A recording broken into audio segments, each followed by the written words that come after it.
Everyone, welcome back to the channel.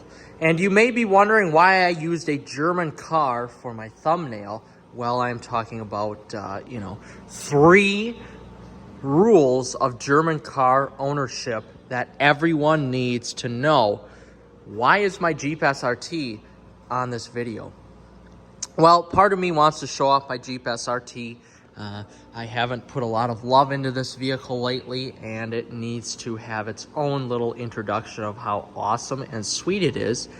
And part of me wants to show you that, well, I have a GLE AMG that is a direct competitor to this SRT.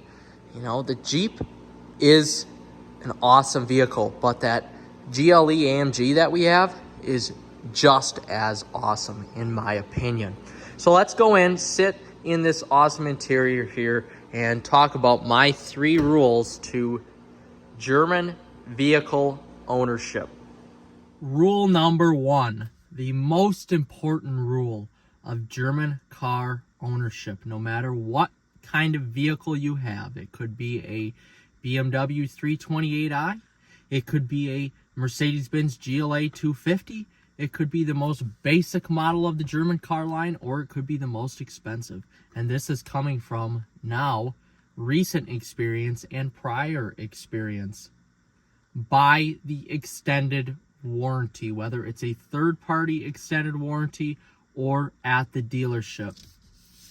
You want to buy the extended warranty for these vehicles. And this is somebody coming from, or somebody who has owned a 2011 Mercedes-Benz E550 with the 5.5 liter naturally aspirated V8 and a 2017 GLE 43 AMG with the 3 liter V6 twin turbo. So both of those were high performance cars. The AMG, of course, more than the E550, but my experiences with both are that they are money pits now. So my E550, before I bought it, I had all the sales receipts, all the service receipts, stuff like that. And the previous owner had an extended warranty on the vehicle. The air suspension went out on that vehicle at about 70,000 miles. I bought it with 72, and that was covered under warranty. But out of pocket, that would have been about $4,200 for the air suspension right there. And before that, there were other minor nicks and tune-ups that it needed to have done that were covered under warranty. Everything, essentially, guys, when you take it into the dealership for work, is going to be at minimum $1,000. That's shown on the service receipts that I had. That's shown in the service that I just had done on my GLE 43. I posted a previous video about this. Everything with that E550 at the dealership was a minimum of $1,000, just to have work done on it. That was covered under warranty. I got rid of it after 3 months of ownership because I was afraid of those uncovered warranty costs, because I bought it with 72,000 miles for $14,000, and about 2 to 3 years ago now, I can't remember, I've had so many vehicles since then, and I decided to sell it after 3 months of ownership, A, because I could get more money for it, and B, because I didn't have the extended warranty, and I didn't want to purchase the extended warranty because they are so expensive for these vehicles. Now moving on to the GLE, here's where it gets really interesting. We were offered an extended warranty for about $3,500 for the vehicle when we purchased it, and we decided to not get the extended warranty because everything I read online and I did my research said that the vehicle was pretty reliable, and I should have got the extended warranty, but I did not, and that was my mistake. Well, now, as of a few days ago, we put $4,000 into that vehicle just for some service that needed to be done. The valve cover, or the timing covers, needed to be resealed and gone through, and then the valve cover on the left side needed to be resealed as well.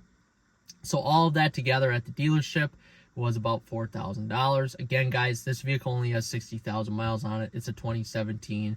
It's an AMG product. Everything's expensive. But if we would have got the extended warranty, all of that would have been covered and we wouldn't have to pay anything out of pocket except the $100 deductible. So with that being said, buy the extended warranty. That is the most important part. That's why we were able to purchase this vehicle from a dealership, mind you, for $28,000 with 50,000 miles on it. They depreciate so fast because of the cost of the repairs are budgeted into that resale cost. You have to buy the extended warranty when you're buying a used vehicle, even if it's my $14,000 E550 that I had.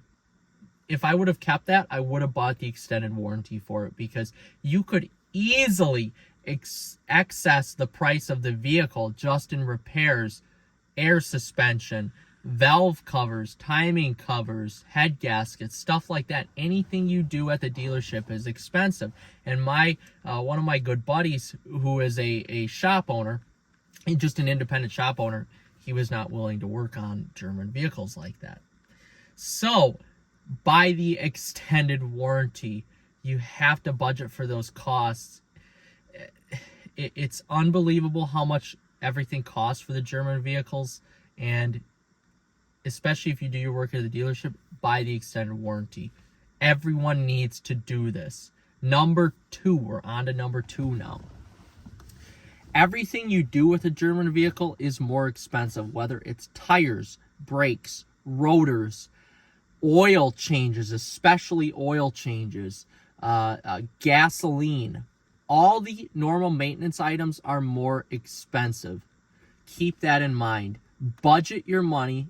Rule number 2, budget your money for maintenance costs. German vehicles, no matter what brand it is, Audi, Mercedes, Porsche, BMW, they all require premium fuel, much like this SRT vehicle I'm in. But for some reason, these German vehicles seem to eat the fuel up faster than most vehicles that use premium gas, as in my experience with them. This could be different for yours.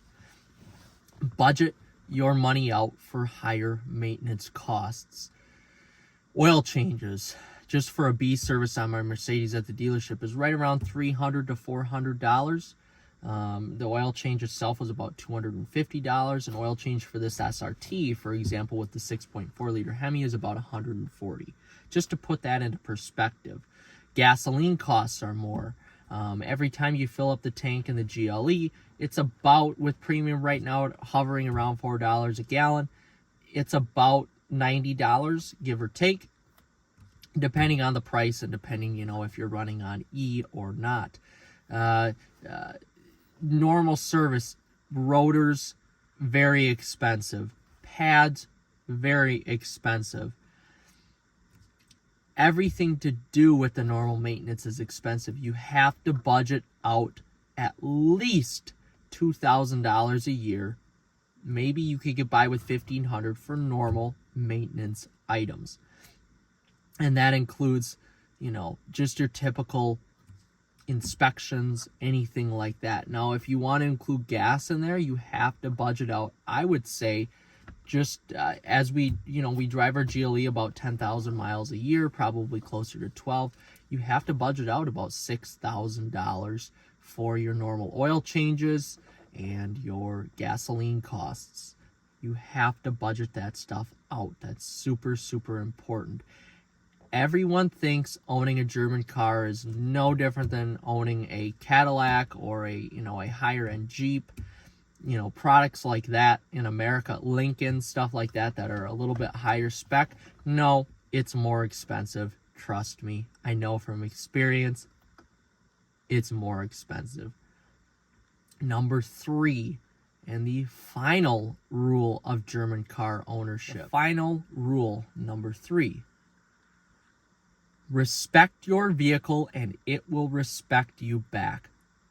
And by that, I mean cleaning it from time to time, washing the interior, washing the exterior. The paint on German cars in general, coming, from experience, you have to take care of that a little bit more than you would have to with a Toyota or even a Lexus or a Honda, Acura, Jeep, Chrysler, whatever, it doesn't matter.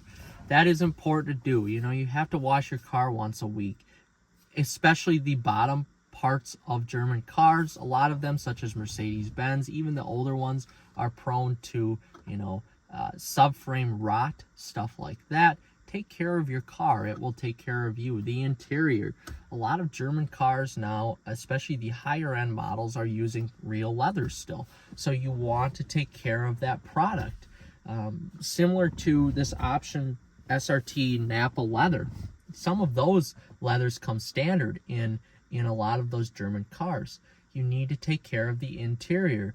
You cannot be spilling drinks in there. Buttons and systems will fry. You need to, you know, take care of your dash, take care of your buttons on your steering wheel even. I mean, everything needs to be taken care of, because some of the products used in the interior and exterior are more prone to breakage than a typical economy car. Take care of the car, it will take care of you. Garaging it at night, keeping it in a warm spot in the wintertime, not racing it 24/7, you know, just treating it in a nice, friendly way will garner the respect of the car, and it will take care of you in return. That is so important. A lot of people think owning a German car is no different than owning an economy car, but there are subtle nuances to German car ownership that people need to know. And these 3 rules will help you through your ownership. It's not as easy of an ownership process as, let's just say, this Jeep or any of my Chrysler products, my Chevy Volt even. The German car ownership is a lot more nuanced than any of those vehicles, because you can't just go to a dealership, your local dealership down the road, and get it fixed. You need to find the proper Mercedes or BMW, Audi, Porsche, whatever. Any dealership that is closest to you that does a good job. And I recommend taking it to the dealership as well. So with that being said, guys, I hope these rules help in this short video. If you have any questions, reach out in the comments. I feel like I am obligated to talk about this after the recent experiences that I had with my Mercedes-Benz. The dealership experience was great, as it always is, but the repair costs are just awful, awful, awful, awful. So with that being said, guys, like and subscribe, and we'll see you in the next episode.